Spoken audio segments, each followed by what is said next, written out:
These are the unforgettable moments when celebrities got their revenge live, right in front of the cameras. Let's start with Michael B. Jordan, who ran into an old classmate and things got awkward fast. You might remember this one. It happened during a red carpet interview. Michael spots a familiar face, the host, Laurel, who just so happened to go to school with him back in the day. We know each other. We go way back all the way to Chad Science in Newark, okay? Corny kid, right? No, I did not say that. Misquoted. You could feel the tension. But Michael wasn't just remembering the podcast. Oh no, he remembered the school days when Laurel used to make fun of him for his name. Well, Michael clearly hadn't forgotten. And that day, he got the sweetest payback. A quiet, classy, on-camera revenge moment. Laurel tried to play it off, but she was clearly embarrassed.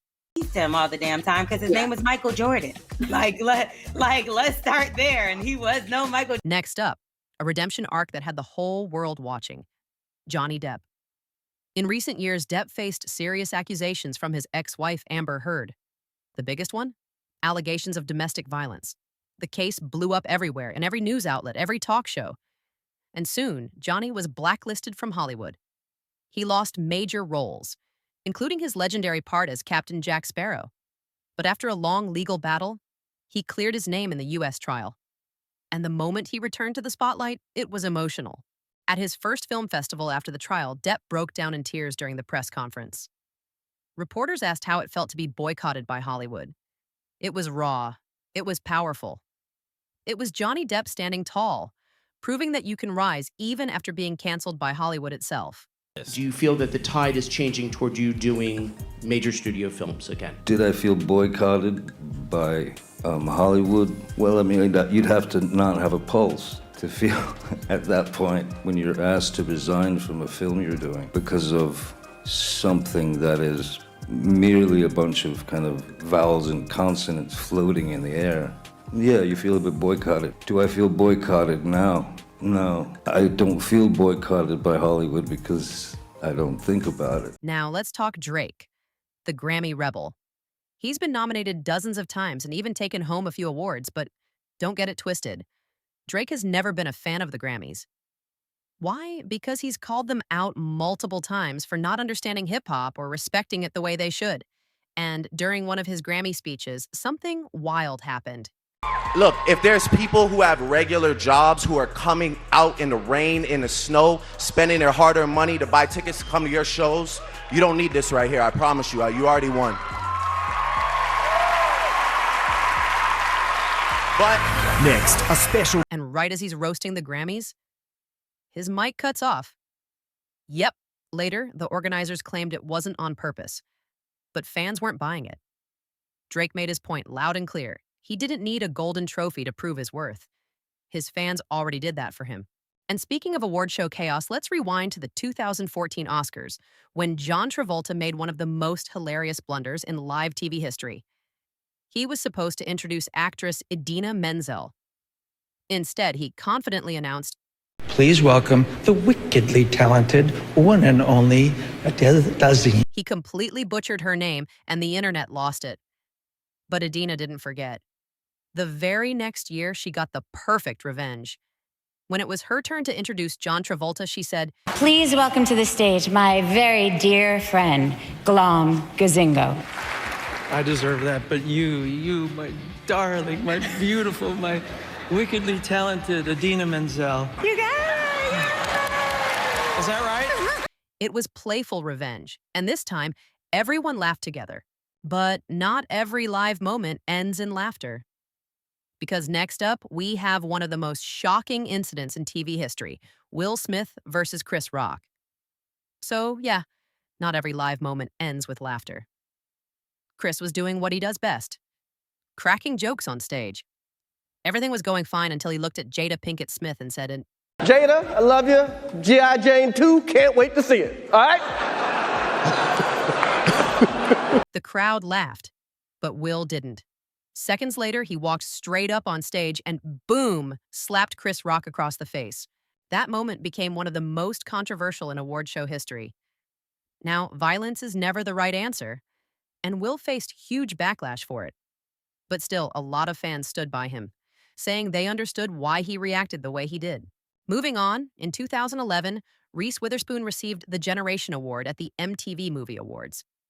And let's just say, her acceptance speech wasn't only about gratitude.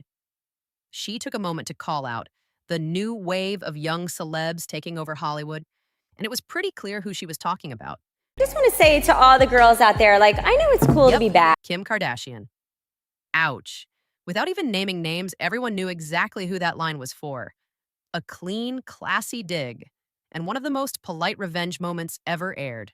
Get it, but it's also possible to make it in Hollywood without a reality show. And when I came up in this business, you made a sex tape, you were embarrassed, and you hid it under your bed. Now let's jump to another legendary live clapback. Robert Downey Jr. versus Ricky Gervais at the Golden Globes. At the 2011 ceremony, Ricky was the host, and he didn't hold back. He roasted everyone. But when he introduced Robert, his jokes hit a little too close to home. When Robert finally took the mic, he came back swinging.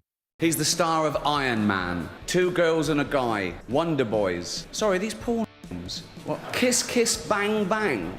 Bowfinger. Really? Yeah. Up the Academy. Come on. He has done all those films, but many of you in this room probably know him best from such facilities as the Betty Ford Clinic and Los Angeles County Jail. Please welcome Robert Downey Jr. Aside from the fact that it's been hugely mean-spirited with mildly sinister undertones, I'd say the vibe of the show is pretty good so far, wouldn't you? The audience laughed, but the message was clear. Don't mess with Iron Man. Years later, Ricky admitted he might have been too harsh that night. But let's be real. That didn't stop him from stirring up more chaos in the future. Fast forward to the 2020 Golden Globes, and Ricky was back at it, mocking Hollywood's elite like never before. The crowd looked uncomfortable, to say the least. And then he hit them with this. So let's go out with a bang. Let's have a laugh at your expense, shall we? Remember, they're just jokes. We're all going to die soon, and there's no sequel. So, yeah, remember that. But you all look lovely, all dolled up. You came here in your limos. I came here in a limo tonight, and the license plate was made by Felicity Huffman. So, it's her daughter. Talking of all you perverts, it was a big year. It was a big year for pedophile movies. Surviving R. Kelly, Leaving Neverland, Two Popes. Shut up. Shut up. I don't care. I don't care. Many talented people of colour were snubbed in major categories. Unfortunately, there's nothing we can do about that. The Hollywood foreign press are all very, very racist. So... Now, let's talk about someone who found a subtle way to get revenge, Zayn Malik. In 2015, he shocked fans when he left One Direction, saying he needed time for himself and wanted to focus on his solo career. A year later, Zayn won the New Artist of the Year award. And when he took the stage, he couldn't resist sliding in a little dig at his former bandmates. He smiled and said, This one just has my name on it, right? It's been a crazy year. But what happens when two celebrities who can't stand each other meet face-to-face? Let's talk Nicki Minaj and Miley Cyrus. Nicki has never been shy about calling out the music industry, especially when it comes to double standards. Now, listen to this. When Billie Eilish comes out and she sets a trend with her green hair, she's immediately put on American Vogue. Mm-hmm. Yeah. But when a black female rapper who has been setting the trend for 10 years does it, no one says anything. I remember I would be, I would do magazine covers, right? They would always ask me not to wear pink hair, but I would see Katy Perry on the cover with pink hair, and I would see Lady Gaga on the cover with pink hair. I came in the game wearing pink hair and Chinese bangs, but whenever it was time to be represented on certain covers or in fashion, it was, no, we need you stripped down, no, down. Then, years later, Miley was asked about Nicki in an interview, and she called her not very polite. That sparked a full-blown feud. And when Nicki won an award not long after, she used her acceptance speech to settle it live. The crowd lost it. The cameras cut to Miley or Sty, and she kept her cool, replying, "It was tense, it was messy, and it went down in award show history." Back to this bitch that had a lot to say about me the other day in the press. Miley, what's good? We're all in this industry. We all do interviews, and we all know how they manipulate shit. Nikki, congratulations. Next up, another awkward celebrity showdown. This time between Matthew McConaughey and TV host Joy Behar. Matthew was on a talk show chatting about his friend, tennis star Novak Djokovic, when Joy interrupted him to throw shade at Novak. You could see the discomfort on Matthew's face. I was happy to be in his box, got to sit behind his parents, which was really awesome to see them when he brings them up and where they started. Anti-vaxxer? I believe An anti-vaxxer? I believe so, yeah. Just saying. Classy, confident, and pure McConaughey, shutting down disrespect without losing his cool. To give you a direct statement right there is me playing a game that I'm not interested in playing. Okay, To give you a direct statement right there.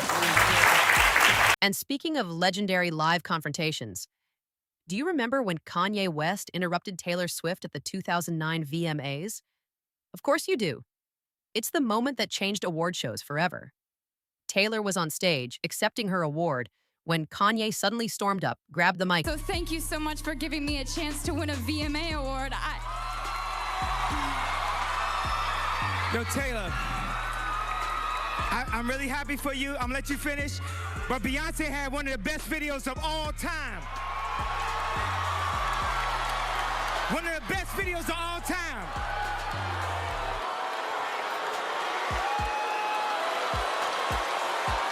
The audience gasped.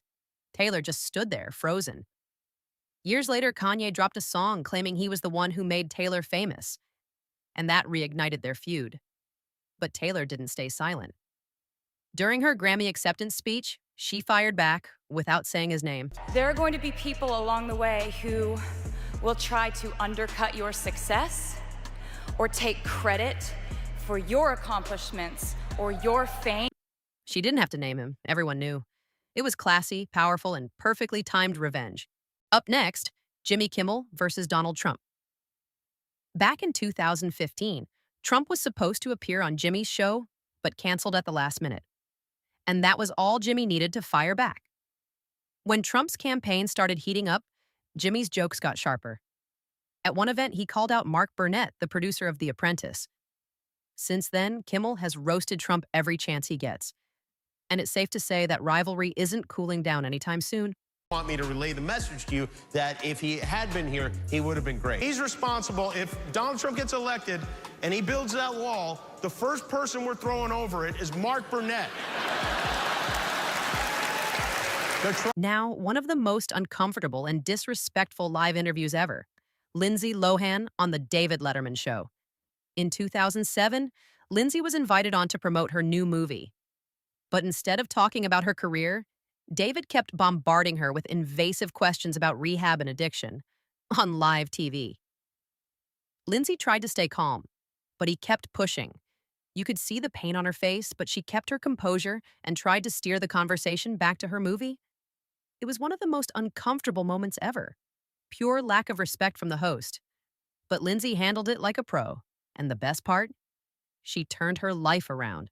She overcame her addictions, rebuilt her career, and came back stronger than ever. Today, it's Letterman who should feel embarrassed about how he treated her. Aren't you supposed to be in rehab now? Do you not watch anything that goes on? I Are you do. a tabloid now? Now here's what May 2nd. I was under the May 2nd. Yes. And how long will you be in rehab? 3 months. How many times have you been in rehab? Several. And how will this time be different? What are they rehabbing, first of all? What is on their list? What are they going to work on when you walk through the door? We didn't discuss this in the pre-interview. No. Is it like alcohol? Do you drink too much? We've discussed this in the past. Did we really? When did we discuss? Well, because I'm the one who's having the blackouts. What is that like? When you go to the rehab, what do they do? We're here for a movie. We have to what? Let's stay on the positive. Oh, aside from that side of the positive. Yeah. All right. Come on now. Okay, we'll talk about the movie. I've been here since I was 7. You have to be in rehab May 2nd. Are you going to be there? You'll be there, right? Who's taking you to rehab? You don't want to talk about that either, right? Next up, another star who's faced constant public ridicule, Jonah Hill. Even with his upbeat personality, Jonah has dealt with cruel comments about his weight throughout his career. Gained weight for this movie War Dogs, and then I wanted to get in better shape, and so I called Channing Tatum, and I was like, hey, if I, like eat less and go to a trainer, will I get like in good shape? And he's like, yeah, you dumb mother. Of course you will. Do you think it's important to be unattractive to be funny? Can skinny people be funny? What the fuck, man?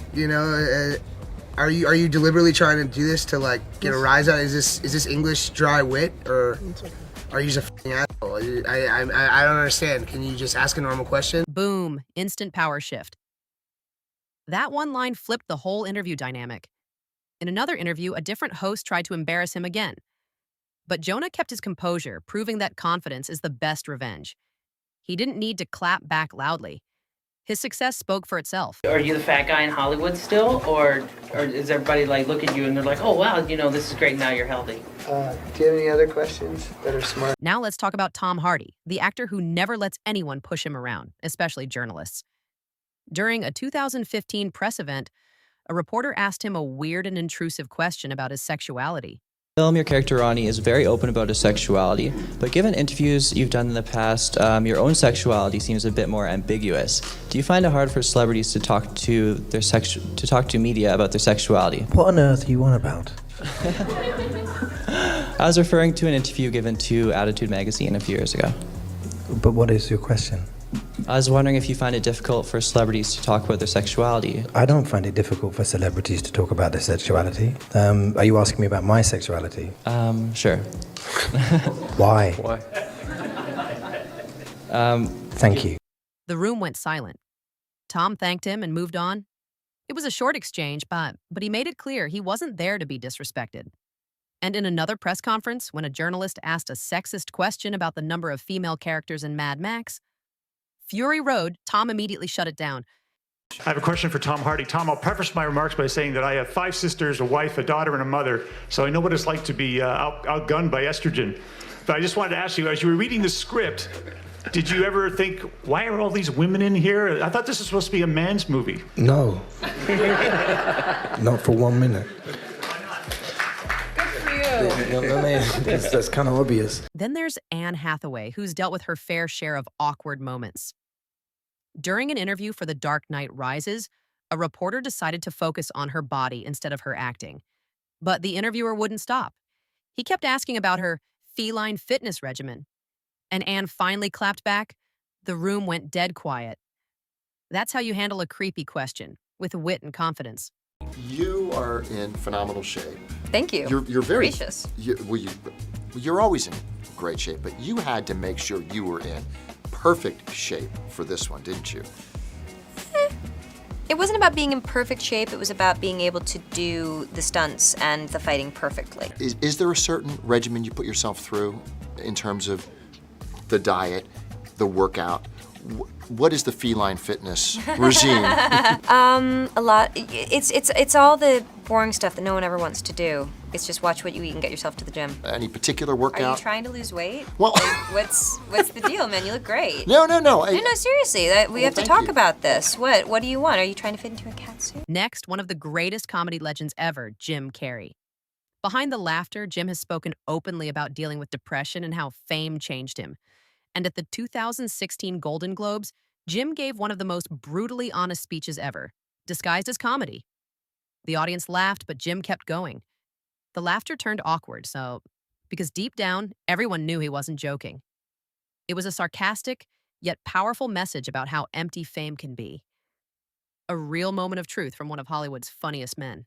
When I go to sleep at night, I'm not just a guy going to sleep. I'm 2-time Golden Globe winner Jim Carrey going to get some well-needed shut-eye. And when I dream, I don't just dream any old dream. I dream about being 3-time Golden Globe winning actor Jim Carrey. Because then I would be enough.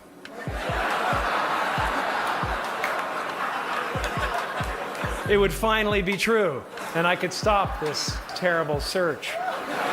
And finally, let's end with a legend who's always been unapologetically himself, Jerry Seinfeld. During an interview promoting comedians in cars getting coffee, a journalist tried to call him out for mostly featuring white male guests.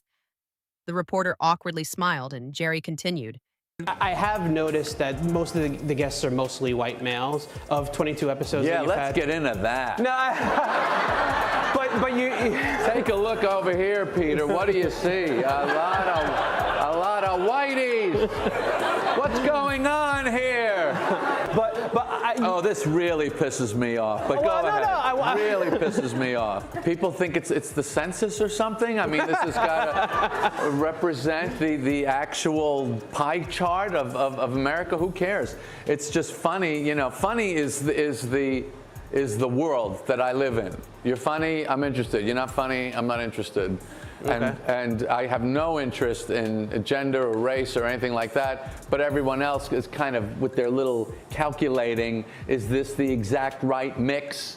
You know, I think that's, to me, it's anti-comedy.